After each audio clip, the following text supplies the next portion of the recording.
Laki ng piatos. Ito pinakamalaking piatos.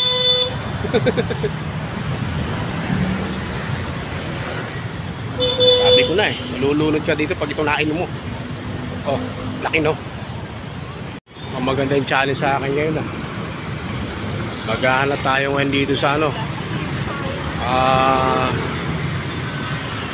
Julia Vargas Street, ang head office ng MMDA. Nako, medyo lalakarin ko raw eh. Challenge accepted. Taas oh. Salamat Shopee. Ayan Shopee. Aha. Nandito ko pala Shopee. So bali dito na tayo sa Ortigas. Lalakarin na lang natin ito ng mga 3 minutes and 5 hours. Ano? Punta doon sa baba doon. Ay saan na kaya yun dito?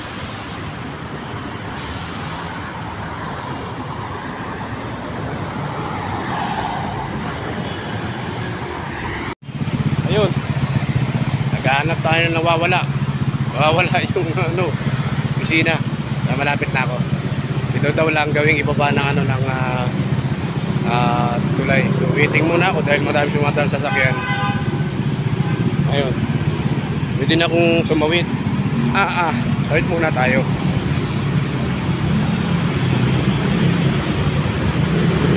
Okay.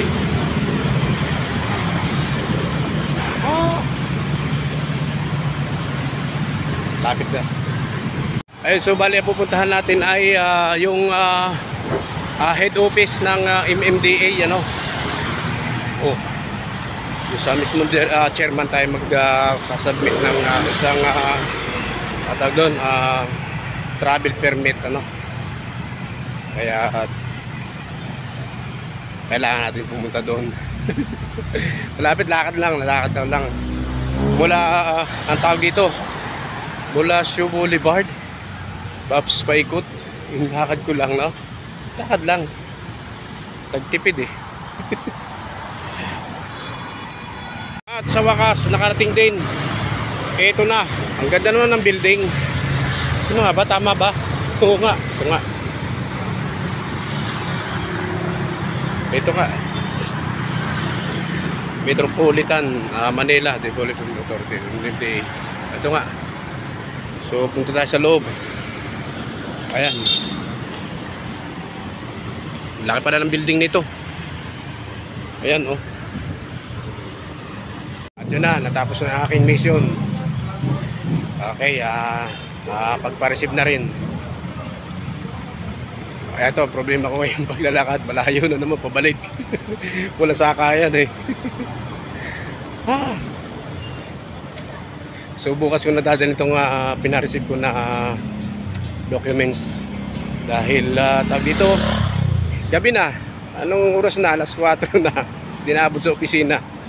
Uwi na doon ng tao.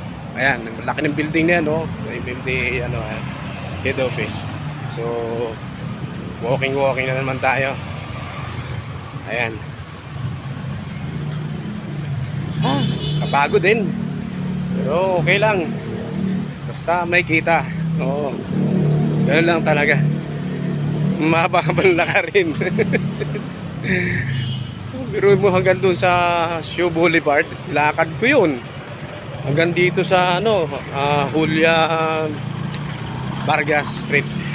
Ito yung lugar ko sana dito yung ano, head office ng MMDA. Bagong building nila. Oo, kakalipat lang daw. Oo, laki naman oh. Kikita naman sa likod ko, no. Ba't nawala na siya? Ba't pumuti na? Oo, nakikita siya kanina eh. Masyado maano yung araw. Ari ko.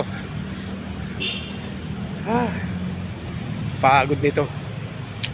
So dito na ako dadaan sa may Ortigas. At hindi na pwede akong bumalik doon sa kabila. Mas malayo doon. Mas malapit dito sa Ortigas, sa may likod, sa may Mega Mall. Oo, pag lumampa ako doon, bumalik doon, wala. Kapoy lalo yun. Okay naman, mababait naman yung mga tao doon sa loob. Mabilis sa pa-receive. Halos tumagal ako ng 5 minutes sa loob. Tapos na. Uwian na. Ganun pala yun. Kapag mayroon kang ay tatravel na mga goods o yung mga ilalabas mo ng Manila, kunyari sa papuntang probinsya, at ito ay nakasakay sa close van, ganyan, container van o truck. So kailangan mga humingi ng tagron permit o magpa-request later para hindi takaw sitahin So meron kayo papakita pagka nag-travel ka na galing sa head office ng MMDA. Yun pala yung purpose no? So, now I know. Ganun pala yun, okay? So yung iba hindi nakaintindihan, ganun lang pala gagawin So ito lang po, matatagpo lang po itong head office ng MMDA sa Julia Vargas Street sa May Ortigas, malapit lang yung lakarin. Mga 30 minutes from Itza. Ganun. Kung may sasakyan naman kayo, di magsasakyan na lang kayo. Ang problema ko dito, walang sasakyan. Magtataksi. Wala dito jeep. Walang effects. Kaya ayun. Naglakad ang tao. Grabe na ito.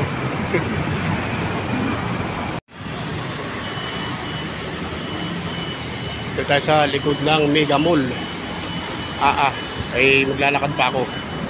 Naloko na. Buti pa manood muna ako ng sine dito sa Mega Mall. Ngayon lang ulit ako nakadaan dito. Sa bagay, gagaling ko lang nung mga nakaraang buwan.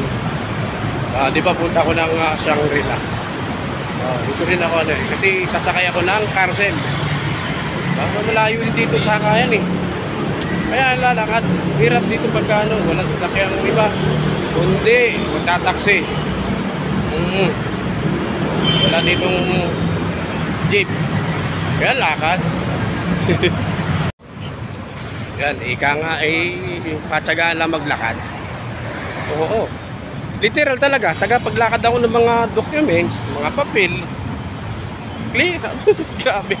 Ay lakad ito talaga literal, Hindi wala sakay. Nakakatawa din minsan Kaya ika maglalakad ka niya ng papel. Ito makarin mo niya ito. Parang